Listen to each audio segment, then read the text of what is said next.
Abdurahmon, bolani nutq rivojlanishidan orqada qolishini bildiradigan 5 ta belgi haqida gaplashamiz. Birinchisi, bola 1 yoshga kirganida 10 ta so'z bilishi kerak. Kamida 10 ta 25 tagacha so'z boyligiga ega bo'lishi kerak. Ikkinchisi, bola so'zlarni qo'shib gapirishi kerak. Kam, lekin qisqa bo'lsa ham so'zlarni qo'shib gapira olishi kerak.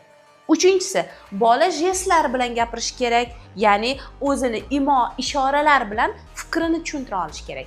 To'rtinchisi, bolani so'lagi oqib yursa, bu yaxshi belgi emas. Bunday bolalarning barchasida nutq rivojlanish orqada qoladi.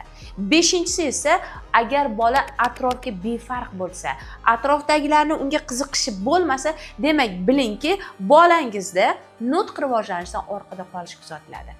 Davolamasa yomon bo'ladi. Kechikadi. Bola 5 yoshda ham to'liq gapira olmaydi. Hurmatli onajonlar, agar sizning farzandingizda ham shu kabi belgilar kuzatilayotgan bo'lsa, 21-22 iyul kunlari Neyromasha sirlari nomli bepul onlayn dars tashkil etyapman. Hurmatli onajonlar, qatnashish uchun hoziroq quyidagi havola orqali ro'yxatdan o'ting.